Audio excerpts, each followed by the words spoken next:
Commander Jack Morrison had been flying through space for 20 years, and he thought he had seen everything the universe could offer, but on that cold Tuesday morning, his life changed forever in ways he never could have imagined. The Horizons. Edge was a medium-sized patrol vessel carrying 40 crew members through the Kethrani Nebula on what should have been a boring routine mission, and Jack was sitting in his captain's chair, drinking his third cup of coffee when his communications officer suddenly sat up straight. "Sir, we are picking up a distress signal," said Lieutenant Maria Cortez with confusion in her voice. "But this frequency is ancient, and it belongs to the Valorian sovereignty." Jack nearly spilled his coffee because everyone in the galaxy knew about the Valorians, and they were one of the elder races who had been traveling between stars when humans were still living in caves, and they never asked anyone for help because they were too proud and too powerful. "Are you certain about that, Lieutenant?" Jack asked as he set down his cup. "Yes, sir, and the signal is coming from inside the asteroid field, ahead of us." Jack looked at the view screen and saw thousands of massive rocks spinning and crashing into each other, and any pilot with common sense would stay far away from such a dangerous place. But somewhere in there someone was calling for help. He made his decision in less than 5 seconds. "Take us in." He ordered. His helmsman Amy Lynn turned to look at him with wide eyes and asked, "Sir, are you sure? Because that field will tear us apart." "I am sure, and someone needs our help, so take us in nice and slow." The Horizon's edge moved into the asteroid field, and Amy's hands danced across her controls as she guided the ship through gaps that seemed impossibly small, and twice they scraped against rocks that left long scratches on the hull, but she never lost her nerve. "I have located the source of the signal," Maria announced, "and it is a small shuttle pinned against a large asteroid with multiple hull breaches." Jack stood up and walked closer to the view screen, and he could see the tiny ship now, and it looked like a crushed insect trapped under a boot. "Life signs?" he asked Hannah Price. Checked her medical sensors, and her face went pale as she answered, "One life sign, Commander, and it is very weak and fading fast, and sir, the bioscan indicates the survivor is small like a child." Jack did not hesitate for even a moment as he turned to his first officer and said, "You have the bridge because I am going over there myself." "Commander, you cannot be serious," his first officer protested. "Let me send a rescue team. There is no time and every second counts, so get me suited up now." 5 minutes later, Jack was in the airlock, wearing a heavy rescue suit and carrying cutting tools and medical supplies, and he launched himself across the gap between the ships with his jetpack firing in short bursts. The damaged shuttle was worse up close, and Jack could see that the hull had been torn open in multiple places, and whatever had happened here had been violent and sudden, and he pushed those thoughts aside and focused on finding the survivor. He cut through the outer hull with his plasma torch and pulled himself inside, and the interior was dark and cold and filled with floating debris, and he activated his helmet lights and began searching. "Dr. Price, can you guide me to the life sign?" he asked through his radio. "Head toward the rear of the vessel, Commander, and the signal is coming from what looks like an escape pod that never launched." Jack pulled himself through corridors that were barely wide enough for his bulky suit, and he had to push aside wreckage and squeeze through gaps that scraped against his armor, but he kept moving forward. Then he found her. She was tiny and maybe 3 feet tall, with skin that glowed like silver moonlight and hair that sparkled like 1,000 stars had been woven into silk, and she was curled up inside the escape pod, wrapped in some kind of emergency blanket, and she was so still that for a terrible moment Jack thought he was too late. But then her eyes fluttered open, and they were the most amazing thing Jack had ever seen, because they were filled with actual stars and swirling galaxies, like someone had captured the universe itself and put it in the eyes of a child. "Hold on, little one," Jack said softly. "I'm going to get you out of here." He reached for her gently, And that was when the ship groaned and metal screamed, and the ceiling began to collapse, and Jack threw himself over the tiny alien girl and caught the falling beam on his back. The weight was incredible, and his suit's servos whined in protest, and warning lights flashed across his helmet display. But he held firm, and he would not let this child be crushed. "Commander, your suit is taking damage." Maria's voice crackled through his radio. "You need to get out of there now." Jack gritted his teeth and pushed upward with all his strength, and the beam shifted just enough for him to grab the girl and pull her close to his chest, and then he was moving again through the dying ship. A section of hull tore away, and suddenly there was nothing between Jack and the vacuum of space, and his suit automatically sealed. But the girl had no protection, and Jack wrapped his body around her as his suit extended an emergency bubble to cover them both. His oxygen alarm began screaming because the emergency bubble was not designed for two people, and it was using up his air supply twice as fast, and the horizon's edge was still so far away. "Morrison to ship?" he gasped. "I need emergency pickup now." "We see you, Commander," Amy responded. "But there are asteroids between us, and we cannot get a clear path." Jack looked at his oxygen gauge and saw that he had maybe 90 seconds of air left, and the girl in his arms was barely breathing, and he made a choice that most people would call crazy. He fired his jetpack at maximum thrust and aimed for a gap between two spinning rocks that was closing fast. And if he timed it wrong, they would both die. But if he waited, they would die anyway. The gap was shrinking, and Jack pushed the jetpack harder, and the G-forces made his vision blur, and he could feel the heat of the asteroids passing just inches from his suit.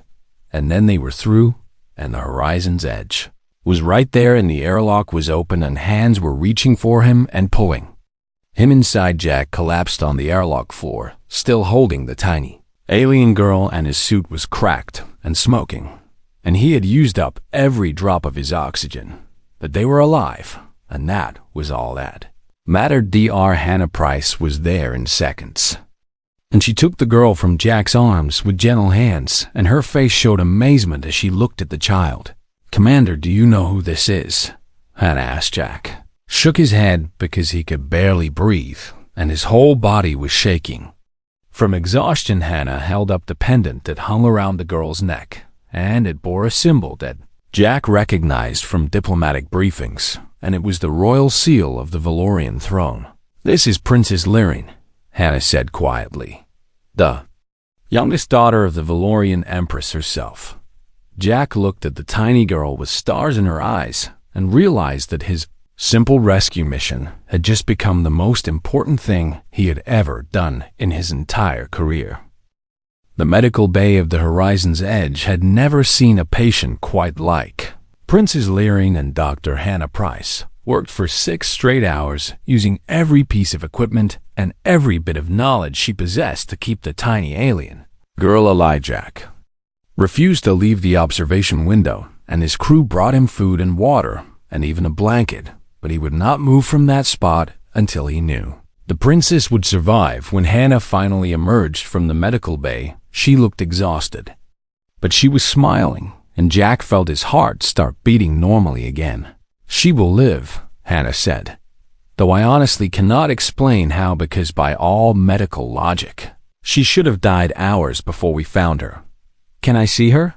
Jack asked. Hannah nodded and led him into the medical bay, where Lyrin lay on a bed that seemed far too big for her small body, and her silver skin had regained its gentle glow, and her starlit hair was spread across the pillow like a river of light. Her eyes opened when Jack approached, and those impossible galaxy-filled eyes focused on his face, and she smiled weakly. "You came for me," she whispered, and her voice was like wind chimes singing in a gentle breeze. "Of course I did," Jack replied as he sat down in the chair beside her bed. "That is what people do when someone needs help."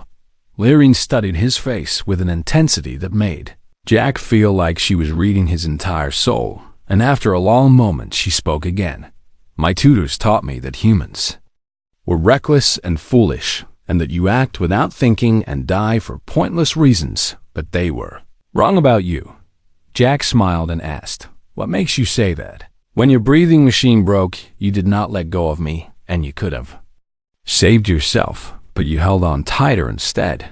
And that is not foolish because that is something else entirely." Over the following weeks, Lyrin recovered slowly but steadily, and human medicine turned out to work surprisingly well on Valorian bodies. And no one could explain exactly why, but everyone was grateful. During those weeks, something unexpected began to happen, because Lyrin became deeply attached to her rescuer, and at first, Jack tried to maintain professional distance since she was royalty, and he was just a ship commander. But Lyrin had other ideas. She insisted on being wherever Jack was, and she would sit quietly in the corner of the bridge during his shifts watching how humans operated their vessel, and she ate meals with the crew and asked endless questions about their strange foods and customs. Crew of the Horizon's Edge fell in love with her one by one, and engineer Pete Sanchez taught her how to play poker, and she won 3 games in a row because she could read faces better than anyone he had ever met. And pilot Amy Lynn showed her the basics of navigation, and Lyrin absorbed the information like a sponge. Even George, the ship's cook, who was famous for his grumpy attitude, softened around the tiny princess, and he learned to make special dishes that she could eat, and he seemed genuinely delighted when she praised his cooking. But every evening before she slept, Lyrin would find Jack and ask him to tell her stories about Earth, and he told her about blue oceans and green forests and mountains that touched the clouds and cities that sparkled with millions of lights at night. He told her about families and friendships and the bonds that held humanity together even across vast distances, and she listened with those star-filled eyes wide with wonder. One night, Jack showed her a picture of his daughter, Katie, who was about Lyrin's age and who lived back on Earth with his sister, and Lyrin touched the screen gently. "You miss her very much," Lyrin observed. "Every single day," Jack admitted. "But someone has to be out here keeping people safe, and that is my job, and that is what fathers do." Something changed in Lyrin's expression, and she became very quiet before speaking again. "My father died when I was very small, and I do not remember what he looked like because I only remember his voice singing to me when I was scared." She touched the pendant around her neck and continued, "My mother tells me he would have liked you." Jack felt those words strike deep into his heart, and he replied, "I am sure he was a wonderful man." "He was," Lyrin agreed, "but he did not hold me when he could not breathe because you did that and nobody else ever has." As the days passed, Jack noticed that Lyrin sometimes looked worried when she thought no one was watching, and her eyes would grow distant and troubled. And he began to suspect that there was more to her accident than simple bad luck. He quietly asked Pete to examine the wreckage of her shuttle more carefully, and what Pete found confirmed Jack's suspicions, because the damage had been deliberate and someone had sabotaged the ship's systems with expert precision. Jack increased security around Lyrin without telling her why, and he began sleeping with a weapon within arm's reach, but somehow she noticed anyway, because she noticed everything. "You are worried about something," she said one night as Jack tucked her into bed. "Yes, I am," he admitted, because Valorians valued honesty above everything else. "You will protect me," she said, and it was not a question. "With my life?" Jack promised. Lyrin nodded and closed her eyes and replied, "I know you will, because that is why I'm not afraid." The Horizon's Edge received orders to travel to neutral space, where a Valorian delegation would meet them to retrieve the princess, and the journey would take 3 weeks, and Jack found himself dreading the day it would end. Lieutenant Maria Cortez noticed the bond forming between her commander and the alien princess, and one day she commented on it. "You have changed, sir," she said, "and I have never seen you smile this much in all the years I have served under you." Jack watched Lyrin attempting to teach George a Valorian word, and both of them were laughing at his terrible pronunciation, and he could not help but smile again.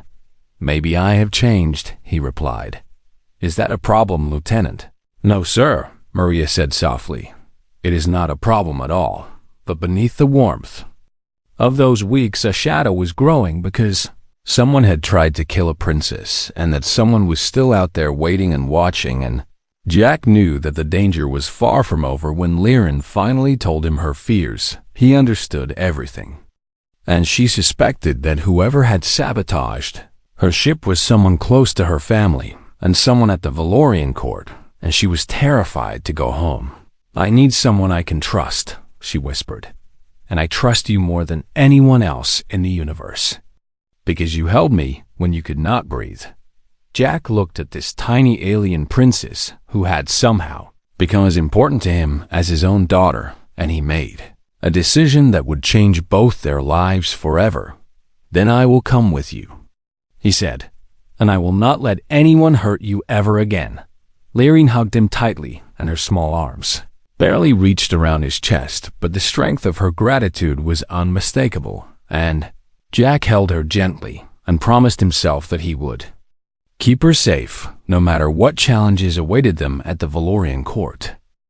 The Valorian delegation arrived exactly when they said they would, and their ship emerged from the darkness of space, like a mountain made of light and crystal, and it was so large that the horizon's edge looked like a tiny fish swimming next to a whale. Jack stood on the bridge and watched the massive vessel approach, and he felt very small and very human, and he wondered if he was making a terrible mistake by agreeing to accompany Liren to her home. Ambassador Cathan was the first Valorian to board the horizon's edge, and he was nearly 7 feet tall with the same silver skin and starlight hair as Liren, and his face showed no emotion at all. Commander Morrison, the ambassador said, in a voice that seemed to vibrate through Jack's entire body, the Valorian sovereignty thanks you for rescuing Princess Liren. No thanks are necessary, Ambassador, Jack replied. We simply did what anyone would do. Cathan's eyes flickered with something that might have been surprise, and he responded, I can assure you, Commander, that is not accurate, because others would have calculated the risks and decided that one life was not worth their own. Before Jack could answer, Liren appeared at his side wearing the formal robes the delegation had brought for her, but she stood closer to Jack than to the ambassador from her own people. Ambassador Cathan, she said with a voice that carried authority far beyond her small size, I present Commander Jack Morrison, who saved my life at the cost of nearly losing his own, and you will treat him with the respect he has earned. The words were delivered like a command from someone born to rule, and Cathan's eyes widened slightly before he bowed to Jack much more deeply than protocol required. The transfer to the Valorian ship was supposed to be simple, and Liren would board, and the delegation would leave, and Jack would return to his normal life. But when the moment came, Liren refused to move from Jack's side. I wish for Commander Morrison to accompany me to my mother's court, she announced in front of everyone, because he has been named my protector by right of blood debt, and I will not be separated from him. The Valorian officials exchanged alarmed looks, and Cathan stepped forward. Carefully, Your Highness. This is most unusual, because a human has never been permitted at the Imperial Court. Then today will be the first time.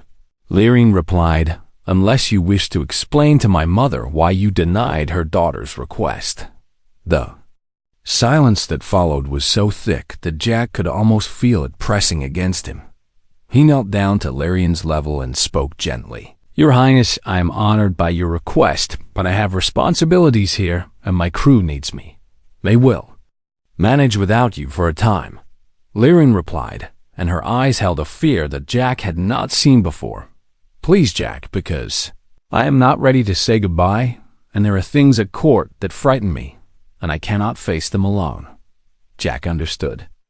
Then that Liren suspected the danger came from within her own home, and she needed someone she could trust completely, and for reasons he could not fully explain. She had chosen him. Lieutenant Cortez, Jack said, without looking away from Liren. You have command until I return, and keep my ship safe. Sir. Maria's voice was uncertain, But then she straightened and replied, "Yes, Commander, and good luck." The journey to the Valorian homeworld took 4 days, and Jack spent most of that time learning court customs and studying protocols and trying not to be overwhelmed by how different everything was.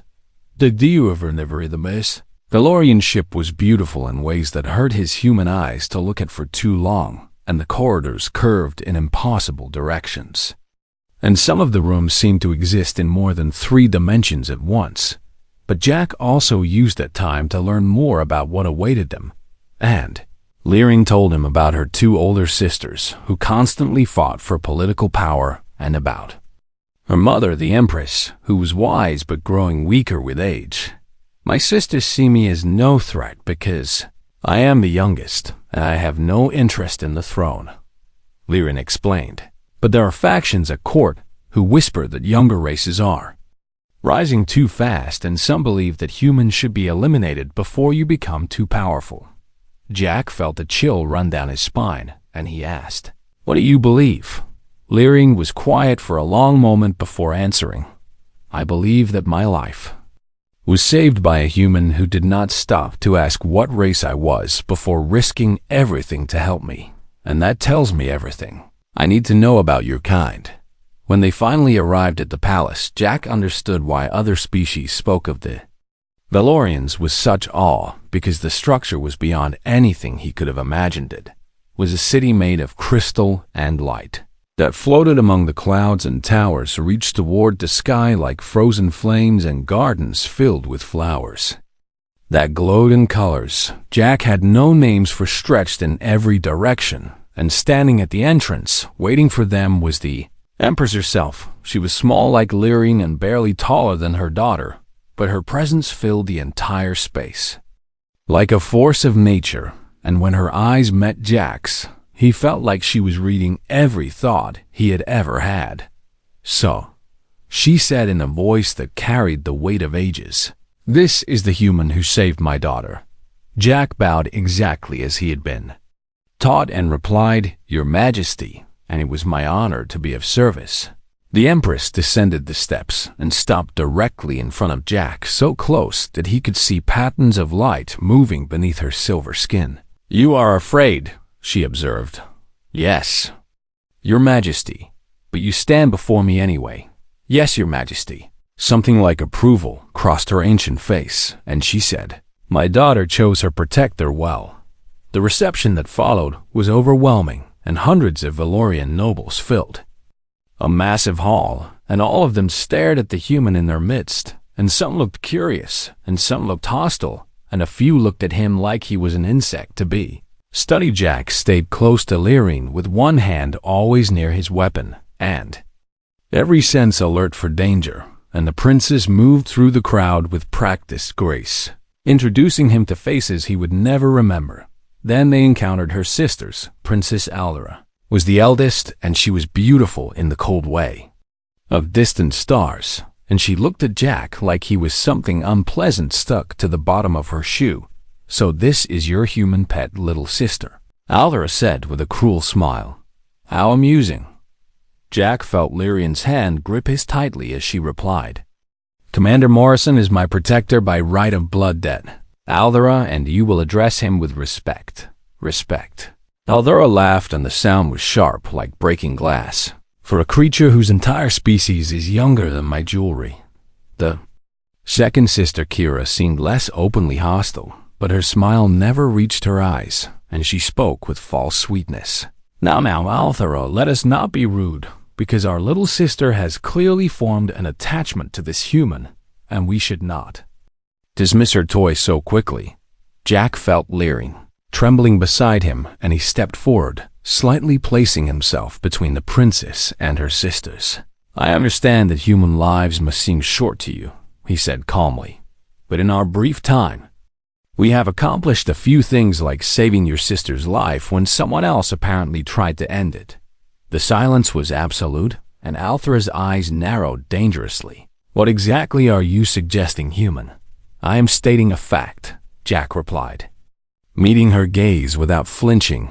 Princess Lyrian's ship was sabotaged, And whoever did it knew her route and her schedule and her ship's weaknesses, and that kind of knowledge does not come from outside the palace.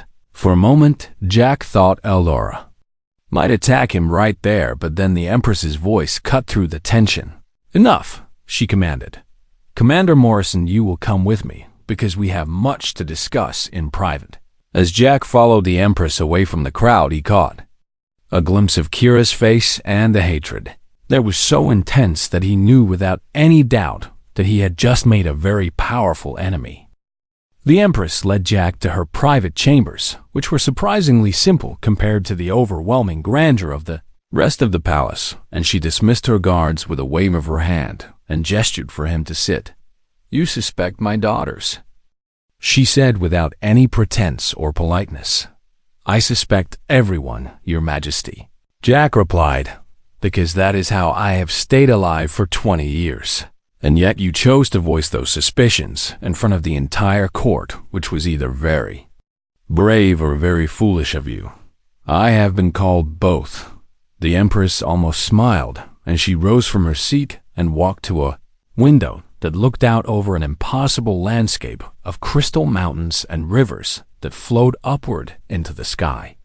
"Lyrin was not wrong about you," she said softly. "You are different from what I expected humans to be. With respect, Your Majesty, most species find us surprising when they actually take time to know us." The Empress was quiet for a long moment, and then she spoke again, and her voice carried a weight of sadness that Jack had not heard before. "I am dying, Commander Morrison." The words hit Jack like a physical blow, and he started to speak, but the Empress held up her hand. "Do not offer sympathy, because I have lived longer than most, and death does not frighten me. But what comes after my death terrifies me more than anything." She turned to face him and continued, "My death will trigger a succession crisis that could tear my empire apart, because Aldera and Kira have been positioning themselves for power for centuries, and they see Lyrin as irrelevant because she is too young and too gentle to be a threat. They are wrong about her," Jack said. "Yes, they are," the Empress agreed, "because Lyrin has something neither of her sisters possess, and that is compassion and wisdom, and the ability to see value in things beyond power." She moved closer to Jack, and her galaxy-filled eyes seemed to look right through him. "When Lyrin was small, she told me she would never be Empress, because her sisters wanted it too much, and she said she would find another way to help our people, and I believe she has found that way through you. Through me, Your Majesty. Through humanity, Commander, and through the alliance that could form between our species if the right people lead the way, and Lyrin sees this future clearly, and her sisters see only threats to be eliminated." The Empress placed her hand on Jack's arm, and her touch was surprisingly warm. "Someone in my court tried to kill my youngest daughter, and I need to know who before I die, and I need to make certain they cannot harm her after I am gone, and I am asking for your help." Jack understood then why Lyrin had needed him to come, and not just for protection, but for this moment and this chance to prevent a tragedy that could consume both their peoples. "What do you need me to do, Your Majesty?" "Find the truth, Commander, and I will give you whatever resources you require." The investigation began the next morning, and Jack worked alongside the palace security forces, even though most of them treated him with barely hidden contempt, and they clearly resented taking orders from a human. But Jack had spent 20 years solving problems that others said were impossible, and he knew how to find answers when people did not want to give them. He started with the wreckage of Lyrin's ship, which had been brought to the palace for examination, and he spent hours going over every piece of debris with engineers, who were surprised by how much he understood about spacecraft. The sabotage had been clever and subtle, and whoever had done it knew exactly what they were doing, and they had accessed systems that required special codes to modify these encryption codes. Jack asked one of the engineers who would have access to them. The engineer looked uncomfortable and replied, "Only the royal family and their most trusted personal advisors, Commander." Jack felt the pieces starting to come together, He spent the next week interviewing servants and guards and minor officials, and he listened more than he talked. And he watched people's faces carefully when they answered his questions. Lyrian stayed close to him during this time, and she helped him understand the complex relationships at court, and she pointed out things that he would have missed on his own. Kira's secretary Severin, Lyrian said one evening.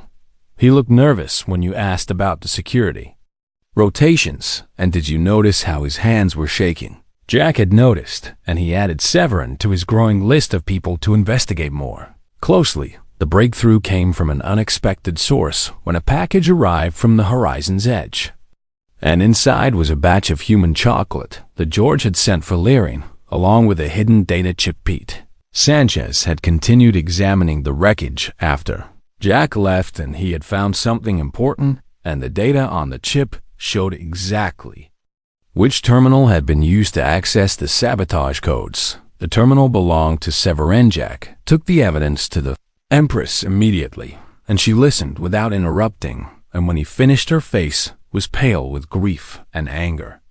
Severin has served my daughter Kira for 3 centuries, she said quietly, and if he is guilty, then she's involved. I believe so, Your Majesty, but I need proof that cannot be denied. The Empress closed her eyes for a moment, and then opened them with determination. Then, get me that proof, Commander, and whatever it takes. Jack set his trap carefully, and he let it be known through palace gossip that Lyrian had recovered a data core from her crashed ship, and that the data core contained security footage of the sabotage. Itself, it was a complete lie, but whoever had tried to kill Lyrian did not know that night. Jack waited in the shadows of Lyrian's chambers while the princess slept peacefully in her bed, and he had told her what he was doing, and she had simply nodded and said she trusted him completely. The hours passed slowly, and Jack stayed perfectly still, barely breathing and listening for any sound that did not belong. Just after midnight, he heard it, and someone was moving through the corridor outside, with footsteps so soft that anyone else would have missed them. The door to Lyrian's chambers opened without a sound, and a figure slipped inside, moving with the fluid grace of a trained killer, and they carried a weapon that glowed faintly in the darkness. Jack waited until the assassin was fully inside, and then he moved. The fight was brutal and fast, and the assassin was skilled and centuries old, and they had been killing before humans even existed.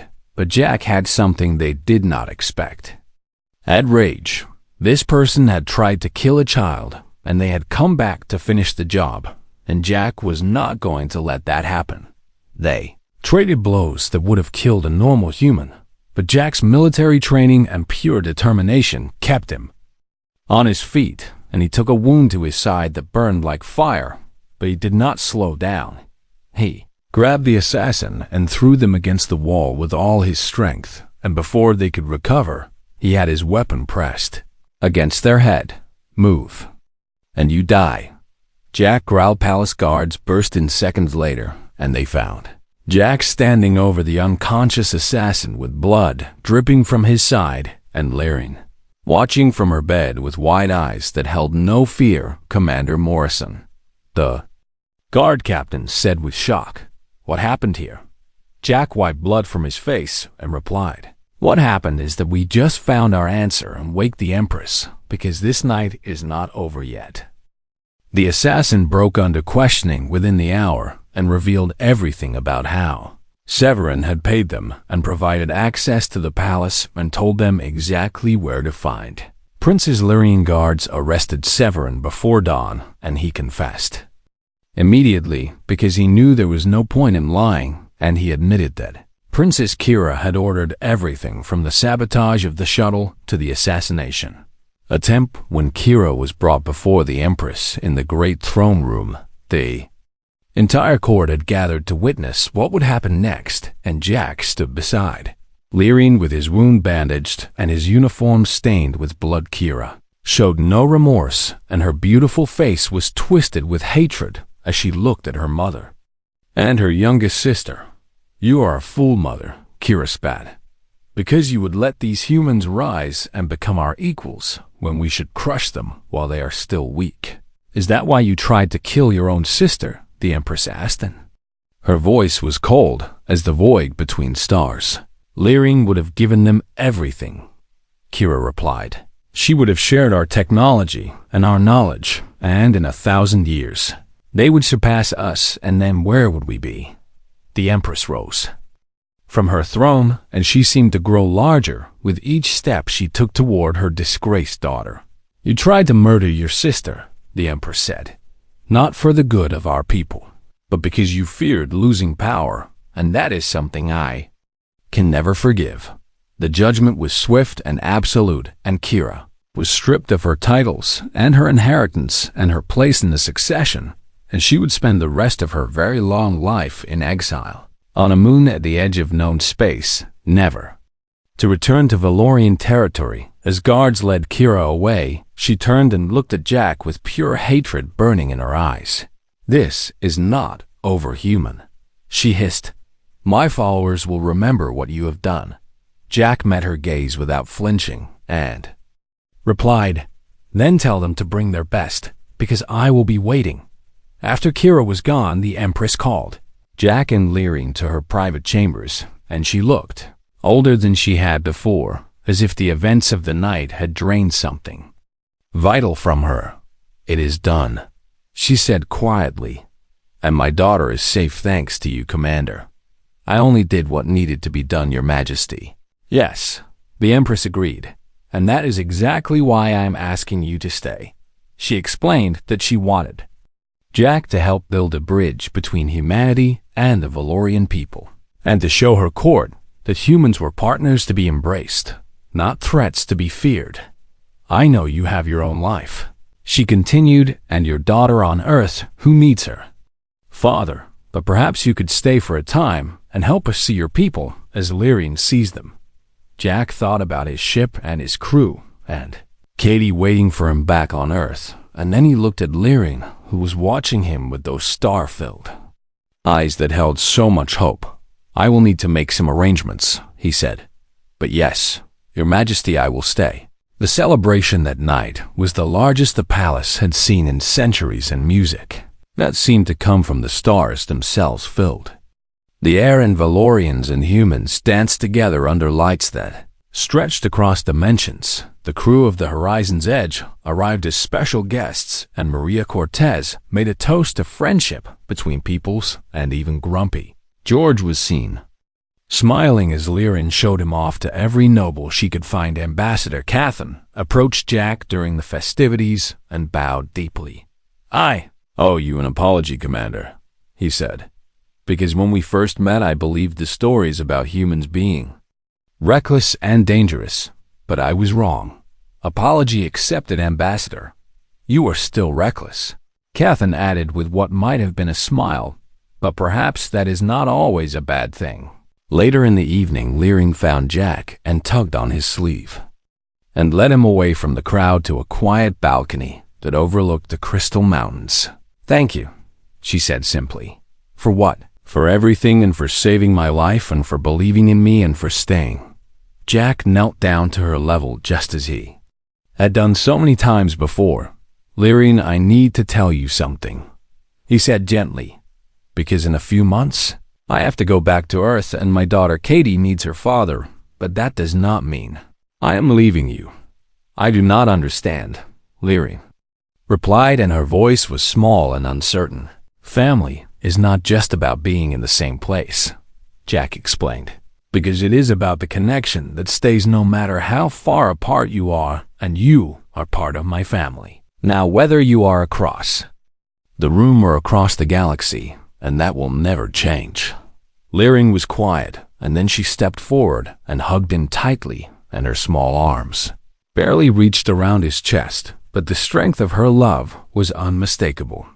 I have never had a father, she whispered, because I never knew the one I was born with, but if I could choose a father, I would choose you.